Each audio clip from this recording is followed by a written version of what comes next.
Hello, my name is Nelson Garcia. I am a candidate for the Emerging Media MFA. Thank you for coming to see my thesis defense, I Cock-a-Doodle-Doo, Reclaiming Masculinity Through Queer Joy and Humorous Self-Exploration. I want to start off with some acknowledgments. I want to thank my committee, Shannon Ray Lindsay, Ashley Taylor, and Dr. Melissa Geppert. I put the doctor in there specifically, amen. You guys pushed me in all the best possible ways in my work, and I couldn't have done any of this without y'all. My parents, constant source of love, support, and encouragement, also would not be able to do any of this without y'all. My lovely and talented cohort, who I'm grateful for every single day. My lifelong friends, Jolly, Justin, Vincent, who are not art people and yet still remain friends with me today. And then, of course, the UCF Art Gallery staff, including Larry Cooper, Ryan Price, and the work study students. Thank you so much for helping us put this all together. I examine contemporary norms of masculinity. I infuse my own queer identity into my studio practice with an emphasis on humor and joy to subvert traditional models of male performance. I utilize humor and queer joy as critical tools to embrace vulnerability and undermine societal influence on manhood. I build towards a joyful future where masculinity is no longer constrained by patriarchal values. Instead, I encourage society to accept expressions outside these narrow definitions and reframe masculinity. I just hope you understand sometimes the clothes do not make the man. I unearth queer potential through the physicality and behavior of the stereotypical man's man. The physicality of this archetype is as shown, sculpted, fit, Adonis-like, as in the Versace ad. This physique is also prevalent in queer representations, as this Tom of Finland illustration. These both ultimately exist to sell a fantasy. If you buy this, you look like this, and if you look like this, you fuck like this. My initial investigations of masculinity were concerned mainly with this stereotypical physique and began with the simple question of compare and contrast. Poster on the wall, rendered as a sketch, making it unreal. Self-portrait on the bed, fully painted, making it more tangible and carefully rendered. I was using myself as a stand-in for realistic male forms set against the sculpted bodies of traditional masculinity. It was an important starting point, however, it did not fully acknowledge the complexity of masculine traits. I got stuck in a binary form of thinking early, even as I set myself against it, and I needed to broaden my understanding, especially around queer spaces. Some specific examples of queer subcultures attempting to subvert the stereotypical image of this man's man while maintaining close ties to masculinity itself are the bears and the butches. Bears, plus size, usually bearded, hairy, masculine-oriented individuals, despite appearing as captioned in this Bear magazine cover as masculinity without all the trappings, are still often casted, even in queer spaces, as the symbol of stereotypical manhood. Often seen as the dominator, aggressor, initiator of sexual encounters. This is usually seen in queer masculine pornography specifically, and they're usually paired with a physically smaller, thinner, or less hairy partner. This replicates the binary masculine-feminine dichotomy. Butches are too often cast in a similar light. They're usually also paired with a more effeminate partner, placing the butch in the space as the one in control, the dominatrix, the stand-in for male power when it is clearly absent, even when that very absence is the point. These perceptions come largely from my own experience as a queer plus-size person, as well as conversations had with various butches in the community over the course of my life. But also, I see these perceptions remarked upon in online queer communities specifically, these snippets just being what I could find in a day. And these. And also this. These are both partial solutions and important sources of inspiration in my work, both the bear and the butch. However, the mechanisms of desire that reinforce the masculine-feminine binary as one of dominance and submission resist simple solutions, especially ones that acknowledge performativity but continue to stereotype. This is because masculinity is not just defined by physical appearance. It is a collection of behaviors, social interactions, and performances. As I was developing my early work on the subject, I watched the 1981 film Shock Treatment, a spiritual sequel to the Rocky Horror Picture Show. In the film, the character of Harry Weiss, shown here, performs Thank God I'm a Man, reacting to news of a neighbor's homosexual tryst with a laundry list of his beliefs around what a man should and, more importantly, should not do. Lyrics like, a man should be the Drake for his own damn sake, a man should like his brow to be wet with sweat, and eventually, jocks never hawk another jock's tools, are all encapsulated with a final direct flourish, the end lyrics of faggots are maggots, thank God I'm a man. This song is meant to satire and mock these rigid beliefs by pushing them to nonsensical extremes, an idea that would become important in my future work. Stay tuned, y'all. However, initially, my reaction was one of astonishment, and I began to wonder if the relationship between queerness and masculinity was mutually exclusive. Prompted by this song, I began to seek traditional male stereotypes around me while also looking for potential queer counterparts. Were these realms exclusive, or is there overlap? One facet is what I've been referring to as the pain Olympics, a phenomenon where male characters in media are depicted enduring immense suffering prior to a victory. This is effectively represented in superhero films, especially Spider-Man from 2002. If you haven't seen it, we can't be friends, but I'll tell you about it anyway. In the finale, Spider-Man is viciously brutalized by the villain Green Goblin, subjected to both physical and verbal assault, partially shown here.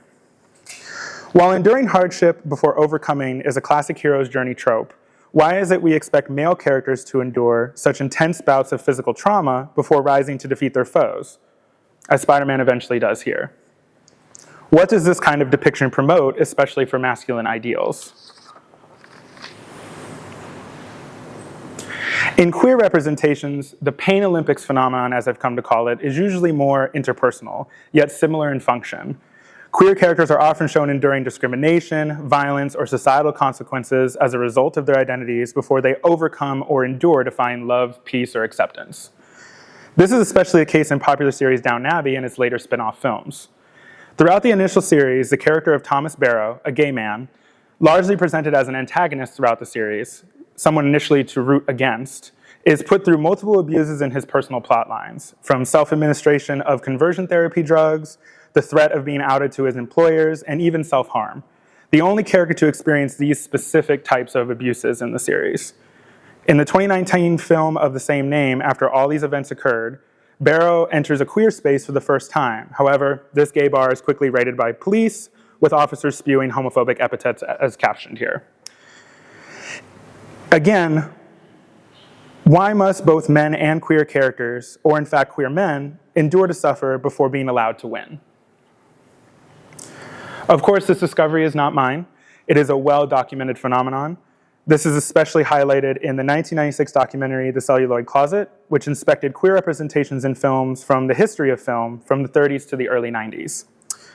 The fate of gay characters in American literature, plays, films, is the same as the fate of all characters who are sexually free. You must pay, you must suffer. Of particular interest to me is the similarities of this quote when applied to male heroes overall. They too must pay, must suffer, to make their victories seemingly more potent. It is important, however, to remember that victories, as they are, for queer characters were not the typical outcome. As detailed in this documentary, many such characters' story would end in suicide, assault, or violent death. And for these characters, even recently as in Downton Abbey, even when they're allowed to live, they are rarely allowed to live in peace. Examining this pain Olympics facet should have given me cause to scrutinize my own practice and its aspects, and yet it did not. When engaging others, either socially or about my art, I try to be open, jovial, and lighthearted. Emotions that ran counter to the depictions in my self-portraits, such as here at the time, never satisfied. It wasn't until a faculty member asked me, "Where is the joy in this for you?" alongside many good-hearted remarks that my personality did not sync with my work, that I realized I had fallen into my own pain Olympics. In order to be, quote, taken seriously as an artist, my work had, at this point, depicted myself in various shades of melancholy, intensity, or distress. By limiting my investigations to comparison between myself and masculine stereotypes, I had unwittingly formed a body of work concerned with how restricted, upset, or irritated I seemingly felt towards these stereotypes.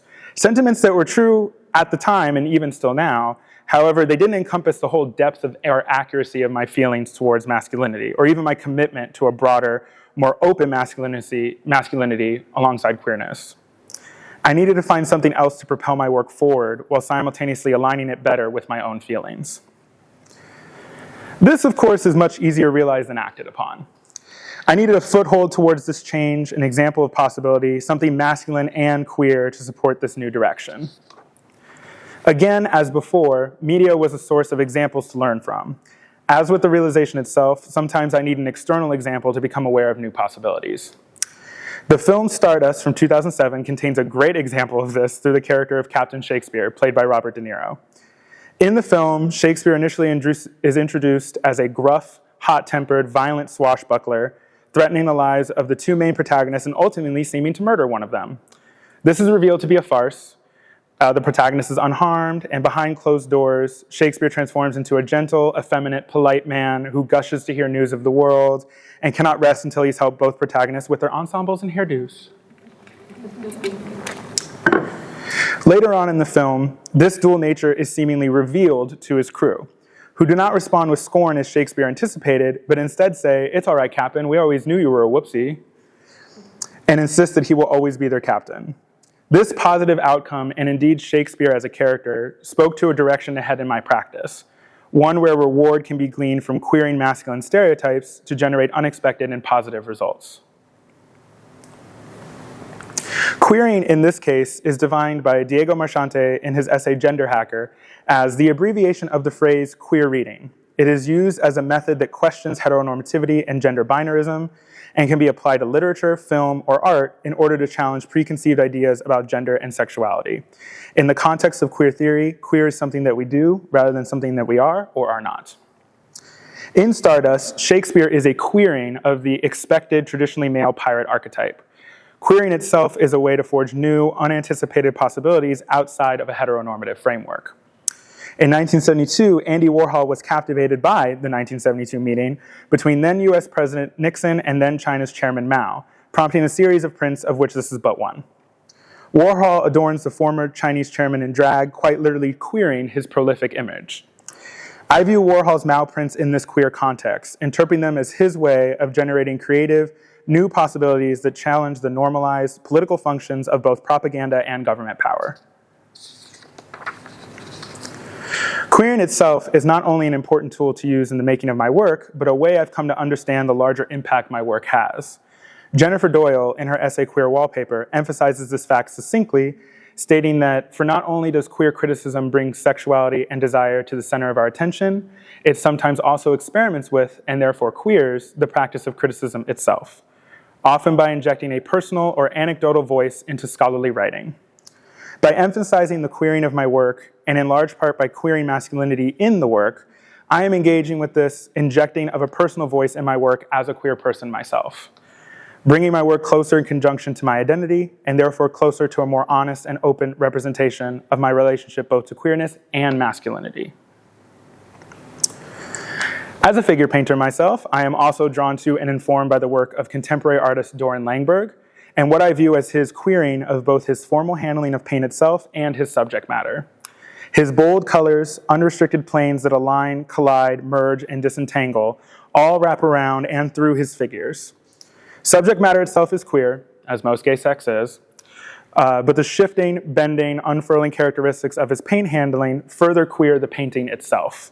For me, Langberg's work informs my understanding of queering as a unity of formal choices and subject matter, both feeding off the other to create queer potential.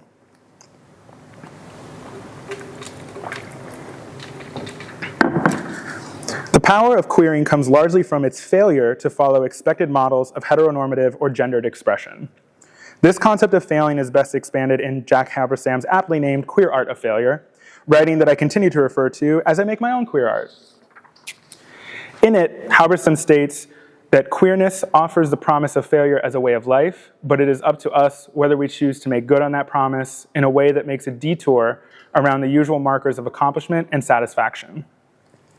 Halberstam's writing not only strengthened my understanding of queering, but opened my eyes up to the many potentials queer failure offered me and my practice. Specifically, it broadened my thinking towards art, artists, and references that may or may not neatly fit into the goals of my practice to promote a more broad, inclusive masculinity both in body and behavior. In appearance, Michael Leonard's work, shown here, seems to carry all the hallmarks of traditional masculinity: physically fit, sculpted, hairless male bodies rendered in realistic, exacting ways, all things sort of antithetical to my work.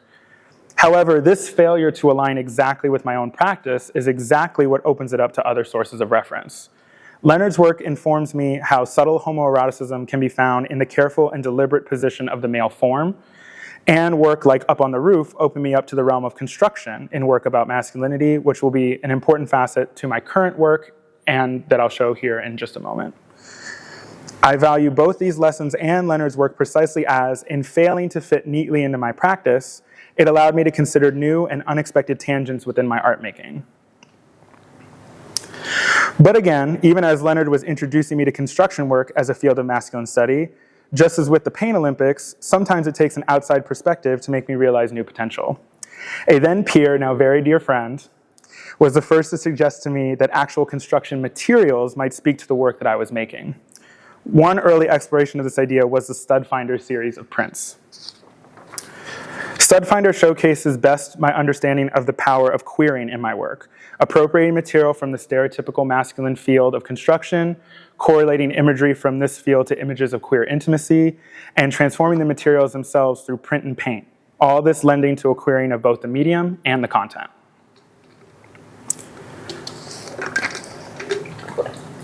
Stud Finder was spurred by the phrase, "if these walls could talk." Each element speaking loud against the flat monotone gray of the drywall, from the soft pinks and creams of the print to the hot pink screws holding the material together.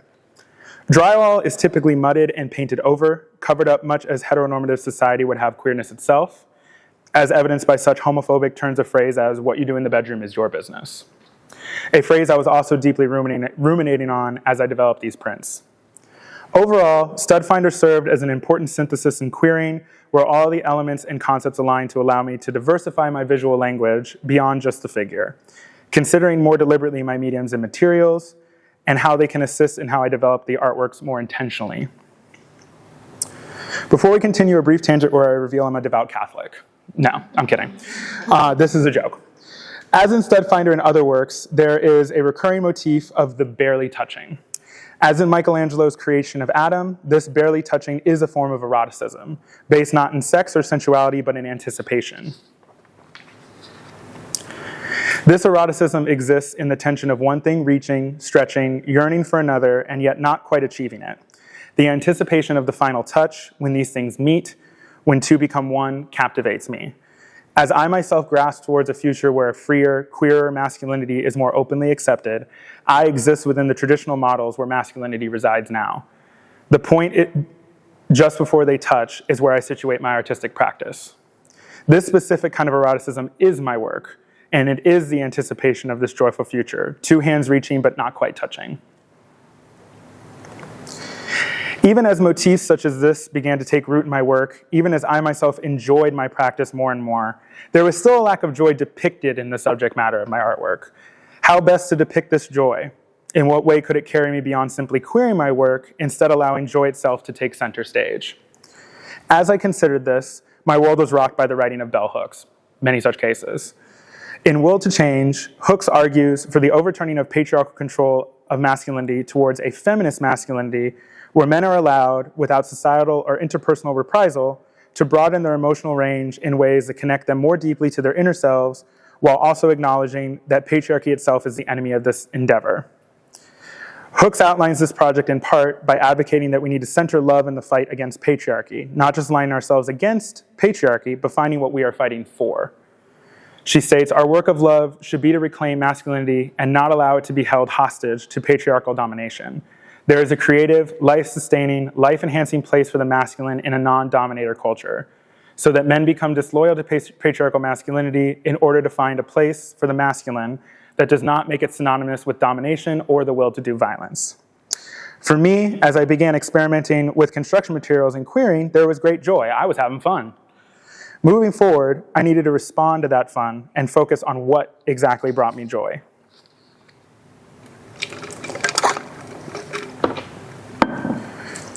To this end, examining my process and materials I work with was and continues to be a place of discovery.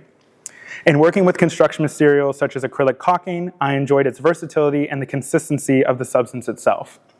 Caulk worship is an emphasis on my joy in playing with this material. I took video of myself as I coated the wood panels in the caulking, and then I used still images from that video as references for the paintings I rendered on top of the caulking. This closed-loop process allowed me to respond quickly and directly to my love of this material. It also served as an important reminder to examine my practice periodically for ways to promote what I find joy in making. Still, while emphasizing my own joy in the process, I was still not quite promoting that joy in subject matter. Hold on, there we go. For that, I needed not just joy, but humor. Fewer films are a greater source of joy and humor to me than Birdcage from 1996. This particular scene as well was a great source of inspiration on how to proceed in my work. Armand, played by Robin Williams, attempts to educate his partner Albert, played by Nathan Lane, on how to be a man by suggesting he walk like John Wayne. This is an important example of how, removed from their context, traditionally masculine performances can be seen as funny, even a little ridiculous.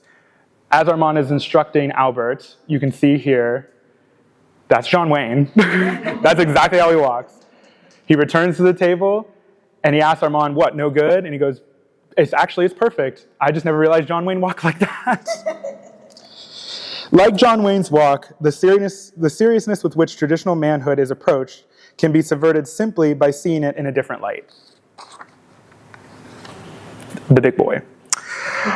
Armed with this thinking, I returned to construction materials with newfound humor. Just as the scene in Birdcage, removing the construction contest from caulk makes it a joyful, funny material to wrestle with. Humor is found in the homophone, or in this case, the homophone. I had an actual physical reaction to making Untitled. I was giggling, laughing, practically bouncing around the studio as I made it. I left it untitled because I couldn't think of anything funnier than the medium name of caulk on canvas.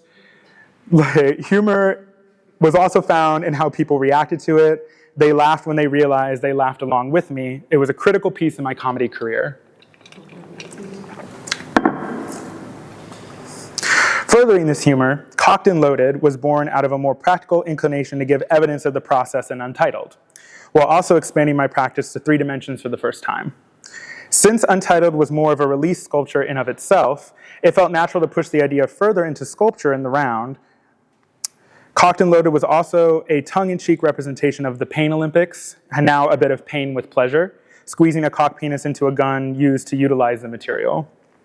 This also afforded me the opportunity, after working with the monotone aspect of the caulking, to insert a little bit of the color I enjoy in my paintings. This pursuit of reintegrating color with the caulk in a way that emphasizes both without taking away from one or the other led to small caulks. Experimentation promoted experimentation, and this became my first time utilizing fabric elements in these mixed media relief paintings. Trying new things, seeing what worked, and trying to find what was joyful and what was humorous in my studio at the time. I was also considering the play between hard and soft, rough and smooth, again in an effort to see which potential directions this new way of working could take me.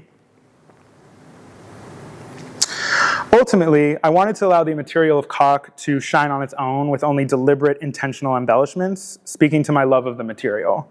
2 Caulks is a product of marrying the colors I enjoy in painting with the physicality of caulk itself, without additional elements as in small caulk's fabric features. 2 Caulks delves into the masculine association inherent in the rooster, demonstrated by such violent and cruel events such as cockfighting. In opposition, I present 2 roosters engaged in casual interaction, one's beak only just barely touching the other.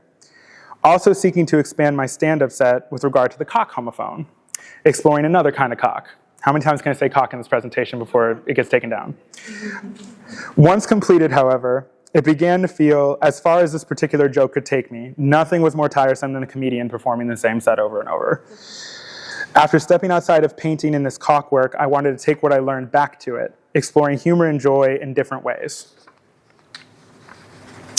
For that, I needed to dive more into something that has been a dominant theme in my work, both past, present, and future, camp.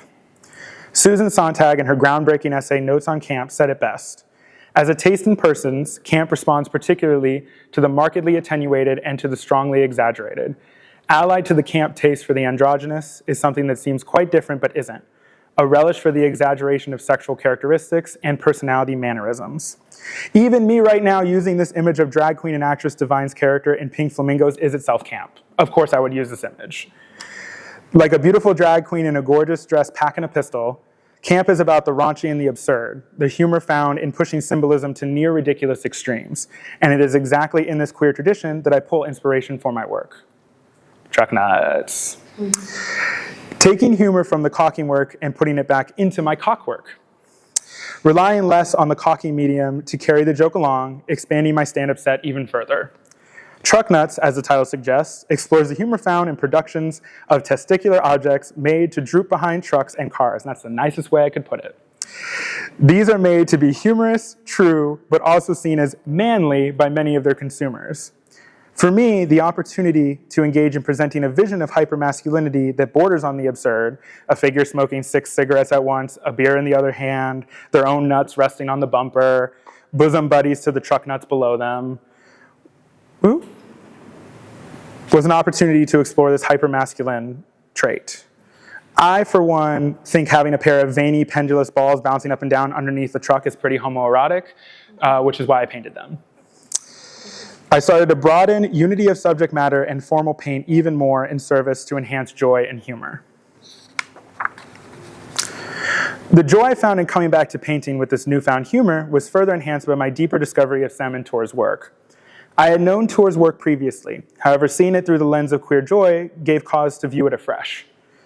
Tor's queer joy is not only found in his formal paint handling, as ecstatic, undulating, and elated as it is, but also in the subjects he portrays, from his friends having a night out in a cab to 2 figures engaged in a mirthful pillow fight. Tor's work also gave me cause to consider the way multiple human figures can be used to create broader narratives and interactions. This newfound appreciation for Tor's work was forefront in my mind during development of Fruit Tree. Ta-da! Right back there. My first work to feature multiple self-portraits, I was engaging with storytelling beyond what a single figure could resolve. I was centering my own queer joy in an act as dear to me as gardening through the formal qualities, the fluorescent tree, undulating shapes in the figures, and subject matter, the garden itself, the pink banana, and the figures emoting positively. Fruit Tree is a treatise on my relationship to gardening, a hobby not seen as traditionally masculine, which is part of why I love it. But it's not just a bite of the thumb to masculine norms, it's where I find joy and literal and figurative growth.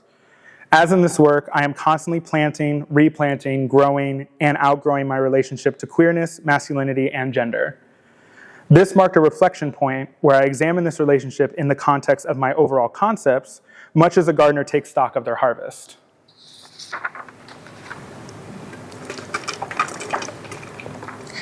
This period of reflection prompted me to recently look back on work made during the reign of the Pain Olympics in my art, such as Put Me In.